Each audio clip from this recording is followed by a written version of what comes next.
Hello friends, എല്ലാവർക്കും വൈഷൂസ് ലേണിങ്ങിലേക്ക് സ്വാഗതം. അപ്പോൾ നമ്മുടെ ട്രെൻഡ്സ് ഇൻ ഇന്ത്യൻ ഹിസ്റ്റോറിയോഗ്രഫിയിലെ സെക്കൻഡ് സെമ്മ് അതിലെ സബാൾട്ടൻ സ്റ്റഡീസ് രണജിത് ഗുഹയുടെ സബാൾട്ടൻ സ്റ്റഡീസ് എന്ന് പറയുന്ന ഒരു പുതിയ വീഡിയോയിലേക്കാണ് നമ്മൾ ഇന്ന് പോകുന്നത്. അപ്പോൾ എല്ലാവരും നല്ല കുട്ടികളായിട്ട് നന്നായിട്ട് പഠിക്കുന്നുണ്ട് എന്ന് ഞാൻ വിചാരിക്കുന്നുണ്ട്. നമ്മുടെ വീഡിയോയിലൊക്കെ എല്ലാവരും നന്നായിട്ട് കമൻറ്റ് ചെയ്യുകയും ക്ലാസ്സുകളെക്കുറിച്ചുള്ള അഭിപ്രായങ്ങളൊക്കെ പറയുകയൊക്കെ കേൾക്കുമ്പോൾ അതാണ് എൻ്റെ ഏറ്റവും വലിയ പ്രോത്സാഹനമായിട്ട് ഞാൻ എടുക്കുന്നത്. അപ്പോൾ എല്ലാവരും നന്നായി പഠിക്കുക, നന്നായിട്ട് മുന്നേറുക. അപ്പോൾ നമ്മൾ മാറി വരുന്ന വിദ്യാഭ്യാസ ക്രമം പ്രകാരം സിലബസുകൾ തന്നെ അങ്ങോട്ടും ഇങ്ങോട്ടുമൊക്കെ മാറ്റി മറിച്ച് പുതിയ സ്ട്രീമിലേക്കൊക്കെ പോകുന്ന ഒരു സാഹചര്യമൊക്കെയാണ് ഇപ്പോൾ വന്നുകൊണ്ടിരിക്കുന്നത്. അപ്പോൾ എന്താണെങ്കിലും നമ്മളെ നിലവിലുള്ള സബ്ജക്റ്റിൽ കാര്യമായിട്ടുള്ള വേരിയേഷൻസ് ഒന്നും ഇല്ലാത്തത് കൊണ്ട് അത് നമ്മൾ കണ്ടിന്യൂ ചെയ്യുകയാണ്.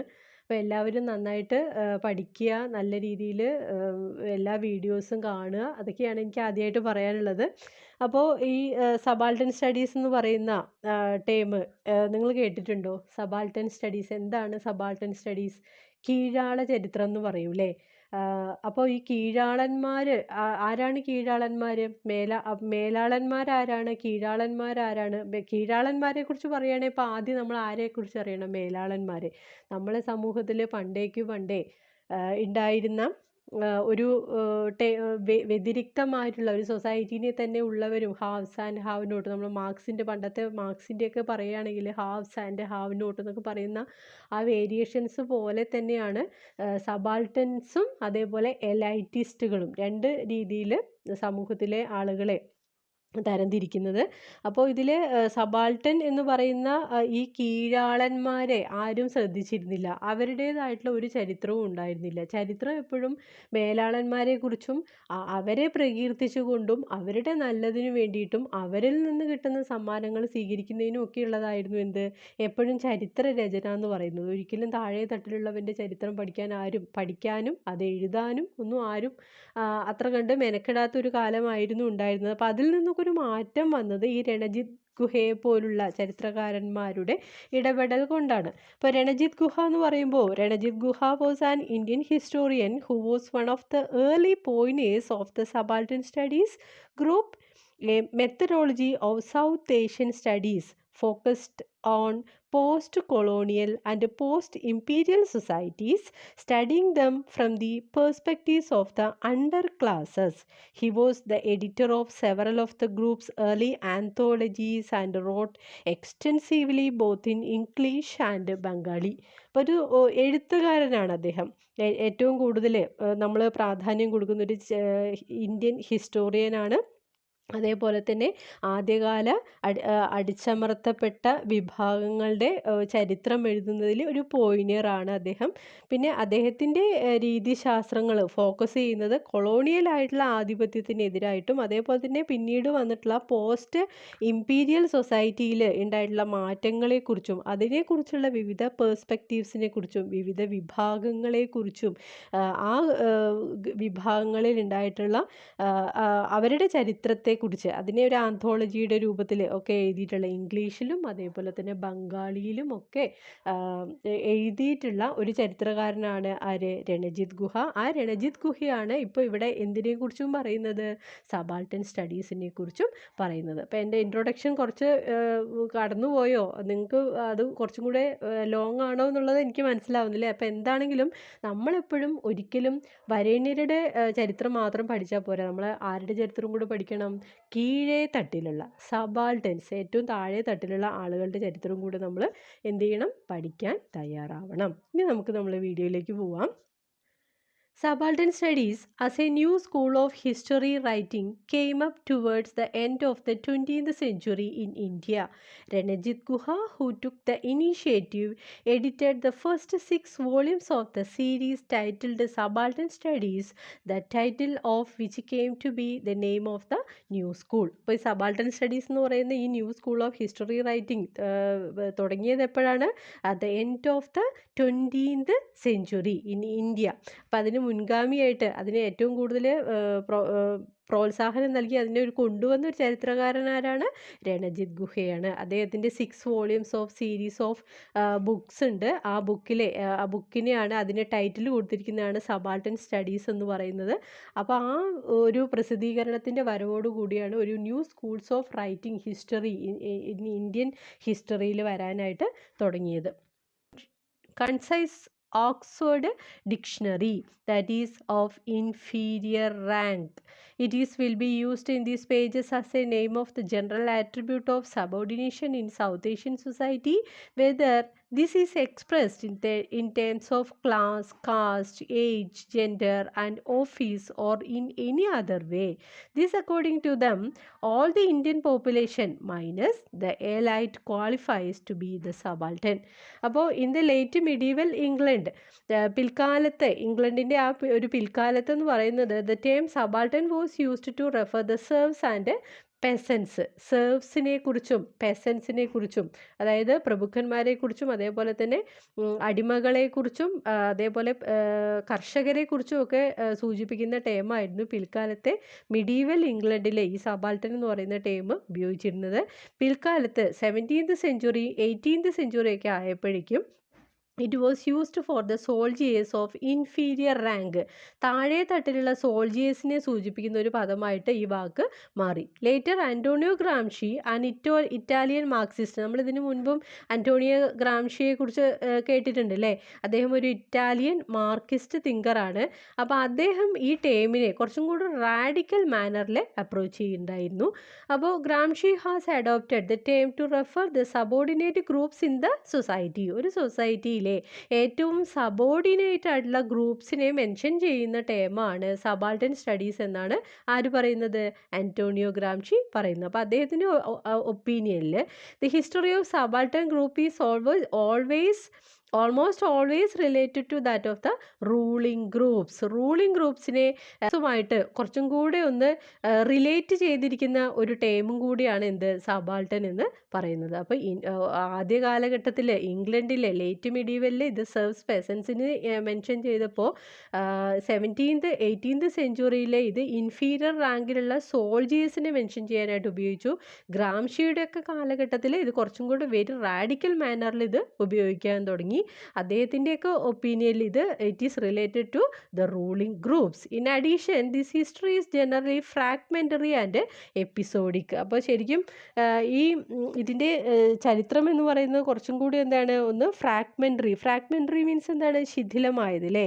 എപ്പിസോഡിക് എന്ന് പറഞ്ഞാലോ അപ്രകൃതമായിട്ടുള്ളത്. അപ്പോൾ Ranajit Guha also used the term subaltern to represent various groups of Indian society which are oppressed by the elite. ഈ എലൈറ്റിനാൽ സ്വാധീനിക്കപ്പെട്ട വേരിയസ് ആയിട്ടുള്ള ഗ്രൂപ്പ്സിനെ ഇൻഡിക്കേറ്റ് ചെയ്യുന്നതിന് വേണ്ടിയിട്ടാണ് രണജിത് ഗുഹയെ പോലുള്ള ആളുകൾ ഈ സബാൾട്ടൻ എന്ന് പറയുന്ന ടേം ഏറ്റവും കൂടുതൽ ഉപയോഗിച്ചിട്ടുള്ളത്. അപ്പോൾ അക്കോർഡിംഗ് ടു രണജിത് ഗുഹ the word subaltern in the title stands for the meaning as given in the concise Oxford Dictionary, that is the inferior rank. inferior റാങ്കിലുള്ള ടേം സൂചിപ്പിക്കാനാണ് എന്തുപയോഗിക്കുന്നത്? ഈ ഓക്സ്ഫോർഡ് ഡിക്ഷണറിയുടെ ഒരു സംക്ഷിപ്തമായ ഒരു രൂപത്തിൽ നമ്മൾ കാണുന്നത് എന്താണ്?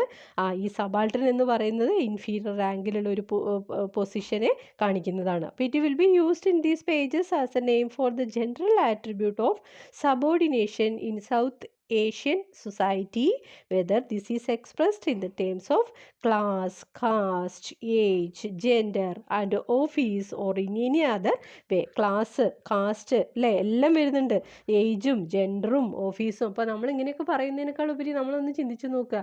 ഏതൊരു സൊസൈറ്റി എടുത്താലും അതിൽ ഇൻഫീരിയറും ഉണ്ട് സുപ്പീരിയറും ഉണ്ട് അല്ലേ? ഏതൊരു ഹൈ ആയിട്ടുള്ളതിൻ്റെ താഴെ എന്തുണ്ട്?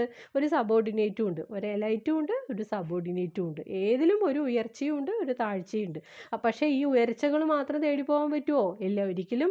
അങ്ങനെ ഒരു ചരിത്രം എഴുതുകയാണെങ്കിൽ, ഈ ഉയർന്നവരുടെ ചരിത്രം എഴുതുകയാണെങ്കിൽ അങ്ങനെ ആ ചരിത്രത്തിനൊരു പൂർണ്ണതയില്ല. എപ്പോഴും വിജയിച്ചവൻ്റെ ചരിത്രമല്ല എഴുതേണ്ടത്, വിജയിക്കാതെ ഇങ്ങനെ വീണ് കിടക്കുന്ന ആൾക്കാരുടെ ചരിത്രമാണ് എഴുതിയാൽ മാത്രമേ, അവരെയും കൂടെ കൂട്ടി അവരെയും കൂടെ സമൂഹത്തിൻ്റെ മുഖ്യധാരയിലേക്ക് കൊണ്ടുവരാൻ ശ്രമിച്ചെങ്കിൽ മാത്രമേ എന്ത് അർത്ഥപൂർണ്ണമാവുകയുള്ളൂ. The writing of history is a meaning purpose.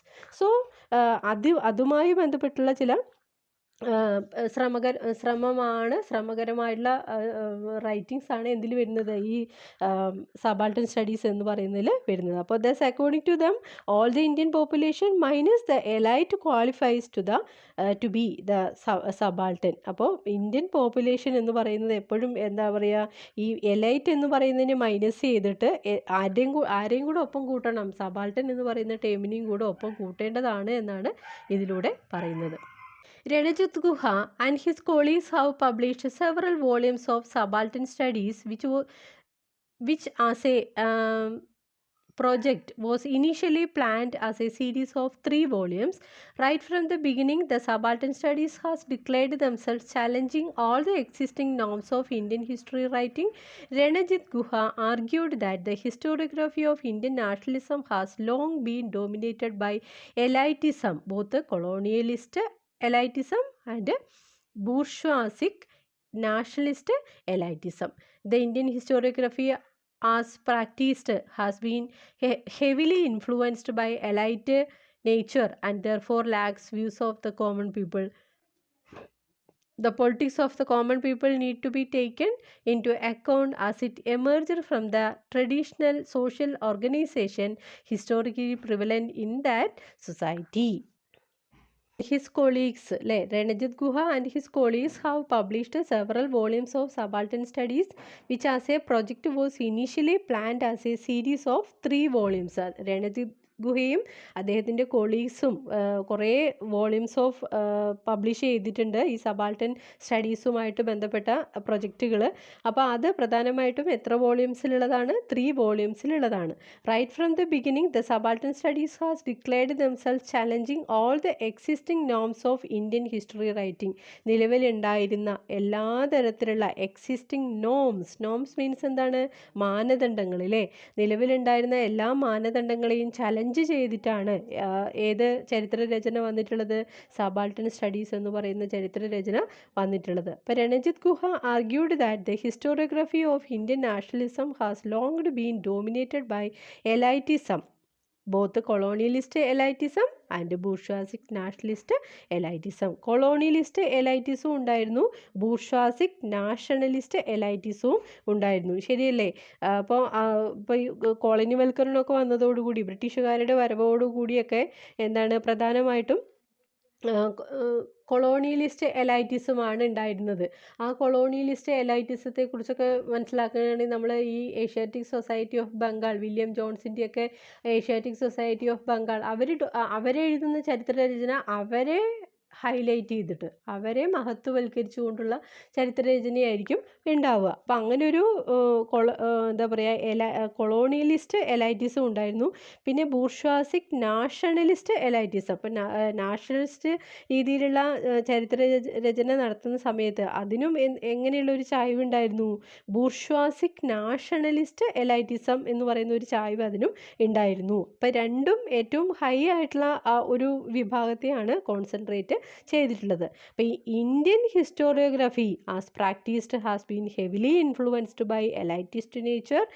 അത് നമുക്കറിയാലോ, എലൈറ്റിസ്റ്റ് നേച്ചറിൻ്റെ ഒരു വളരെയധികം സ്വാധീനം എന്തിലുണ്ട്? ഇന്ത്യൻ ഹിസ്റ്റോറിയോഗ്രഫിയിൽ ഉണ്ട്. And therefore lacks the views of the common people. സാധാരണക്കാരൻ്റെ വ്യൂസ്, സാധാരണക്കാരൻ്റെ ചിന്തകൾ ഒന്നും ഏതിലും രേഖപ്പെടുത്തിയിട്ട് കാണുന്നില്ല. ഒരു സാധാരണക്കാരൻ പറഞ്ഞു, അല്ലെങ്കിൽ ഒരു സാധാരണക്കാരുടെ അഭിപ്രായങ്ങളിലൂടെ കണ്ണോടിക്കുമ്പോൾ എന്നൊക്കെ പറഞ്ഞിട്ട് നമ്മൾ എവിടെയെങ്കിലും വായിച്ചിട്ടുണ്ടോ? ഇല്ല. അവരെ എപ്പോഴും, എന്നാൽ അവരുടെ ഇടയിൽ കഴിവുള്ളവരില്ലേ? ഉണ്ട്. അവർക്കും ഒരു ചരിത്രമില്ലേ? ഉണ്ട്. അപ്പോൾ ഈ ഒരു ചരിത്ര രചന ഒരു ഹൈലൈറ്റ്, അല്ലെങ്കിൽ എന്താ പറയുക, സമവായത്തിലെത്തണമെങ്കിൽ എന്തും കൂടെ വേണം? താഴെ തട്ടിലുള്ളവനെയും കൂടെ മുകളിലേക്ക് കൊണ്ടുവന്ന് അവരെയും കൂടി ചേർത്ത് വെച്ചിട്ട് എന്ത് നടത്തണം? ചരിത്ര രചന നടത്തേണ്ടതാണ്. എന്നാണ് ഇപ്പോൾ നമ്മൾ ഇതിലൂടെ നമുക്ക് മനസ്സിലാവുന്നത്. ഇപ്പോൾ elitist nature and therefore lacks views of the common people. അപ്പോൾ അത് നമ്മൾ തിരിച്ചറിഞ്ഞു കഴിഞ്ഞാൽ കോമൺ പീപ്പിളിൻ്റെയും കൂടെ വോയിസ് ഇൻക്ലൂഡ് ചെയ്തിട്ട് ഒരു ചരിത്ര രചന നടത്തുകയാണ് നമ്മൾ വേണ്ടത്. അപ്പോൾ the politics of the common people need to be taken into account as its emerge from the traditional social organisation historically prevalent in that society. ആ ഒരു ഹിസ്റ്റോറിക്കലി പ്രിവലൻ്റ് ആയിട്ടുള്ള ഒരു സൊസൈറ്റിയിൽ നിലനിൽക്കുന്ന സോഷ്യൽ ഓർഗനൈസേഷൻസ് എല്ലാം എന്തിനു വേണ്ടിയിട്ടുള്ളതാണ്? സാധാരണക്കാരുടേതായ ആളുകളുടെയും കൂടി ചരിത്രം, അവരുടെ പൊളിറ്റിക്സ്, അവരുടെ ജീവിതം അതൊക്കെ വരച്ചു കാട്ടുന്നതിന് വേണ്ടിയിട്ടുള്ളതാണ് ഈ ഒരു ചരിത്ര രചന, ഈ ഒരു കീഴാള ചരിത്രം എന്ന് പറയുന്നത് ഉപയോഗിക്കുന്നത്. Like the vertical cautious and Pacific nature of elite mobilization, the subaltern mobilizations were horizontal, violent and spontaneous. Subaltern mobilisation എന്ന് പറയുന്നപ്പോൾ സാധാരണയുള്ള ചരിത്രരചന എന്ന് പറയുമ്പോൾ അതിൽ എന്തൊക്കെ ഉണ്ടാവും? ലംബമായിട്ടും ജാഗ്രതാപരമായിട്ടുള്ളതും, അല്ലെങ്കിൽ എന്താ പറയുക, പെസിഫിക് ഒരു ഒരു ശാന്തമായിട്ടുള്ള ഒരു ഒഴുക്ക് നമുക്ക് ചരിത്രരചനയിൽ കാണാൻ കഴിയില്ലേ? അപ്പോൾ ഈ സബാൾട്ടൻ മൊബിലൈസേഷനിൽ എങ്ങനെയുള്ള ചരിത്രരചനയാണ് നമ്മൾ കാണുന്നത്? ഹൊറിസോണ്ടൽ ആയിട്ടും ഉണ്ട്, വയലൻ്റ് ആയിട്ടും ഉണ്ട്, സ്പോണ്ടേനിയസ് ആയിട്ടുള്ളതുമായിട്ടുള്ള ഉയർച്ച താഴ്ചകൾ എവിടെ കാണാൻ പറ്റും? നമുക്ക് സബാൾട്ടൻ മൊബിലൈസേഷനിൽ കാണാനായിട്ട് സാധിക്കും. അപ്പോൾ the subaltern studies found a novel way of viewing history from the non elitist point of view, അതായത് ഹിസ്റ്ററി ഫ്രം ബിലോ, ഏറ്റവും താഴെ തട്ടിലുള്ള ആളുകളുടെ വീക്ഷണകോണിലൂടെ എന്ത് നോക്കി കാണുന്നു? ചരിത്രത്തെ നോക്കി കാണുന്നു. Decoupling its completely from official narratives. എലൈറ്റിസ്റ്റിൻ്റെ അല്ലെങ്കിൽ എന്താണ് ഒഫീഷ്യൽ നറേറ്റീവ്സിൻ്റെ അപകടകരമായ ആ ഒരു മേധാവിത്വത്തിൽ നിന്ന് ഡീകൂപ്പ് ചെയ്യുക, ഒന്ന് വേർപെടുത്താനായിട്ടും ആര് ശ്രമിക്കുന്നുണ്ട്? സബാൾട്ടൻസ് ശ്രമിക്കുന്നുണ്ട്. The history of subaltern studies has progressed through two phases. The first phase has seen the attempt to separate the subaltern sphere from that of elite. Independence of subaltern consciousness has been attempted to create. During the second phase, the scope of the subaltern studies got broadened by including the aspects of colonialism, modernity and the enlightenment in opposition to the oppressed classes, that is the subalterns. About the subaltern studies has progressed through two phases അല്ലേ? രണ്ട് ഫേസിലൂടെയാണ് ഇതിൻ്റെ പുരോഗതി എന്ന് പറയുന്നത്. രണ്ട് ഫേസിൽ ഒന്നാമത്തെ the first phase എന്ന് പറയുന്നത് has been seen the attempt to separate the subaltern sphere from the elite. Elite ഹിസ്റ്റോറിയോഗ്രഫിയിൽ നിന്ന് സബാൾട്ടൻ അല്ലെങ്കിൽ കീഴാളന്മാരുടെ ചരിത്ര രചനയെ സെപ്പറേറ്റ് ചെയ്യുക എന്നുള്ളൊരു അറ്റംപ്റ്റാണ് നമ്മൾ ഫസ്റ്റ് ഫേസിൽ കാണുന്നത്. Independence of subaltern consciousness has been attempt to create. Subaltern എന്ന് പറയുന്ന ഒരു സ്വതന്ത്ര അസ്തിത്വം രൂപപ്പെടുത്താനാണ് ഈ കാലഘട്ടത്തിൽ ഒരു ശ്രമം നടത്തുന്നത്. ഡ്യൂറിങ് ദ സെക്കൻഡ് ഫേസ്, ഇനി രണ്ടാമത്തെ ഘട്ടം എന്ന് പറയുന്നത് the second phase the scope of the subaltern studies got broadened by the including of the aspects of, ഏതൊക്കെ ആസ്പെക്ട്സ് ആണ്?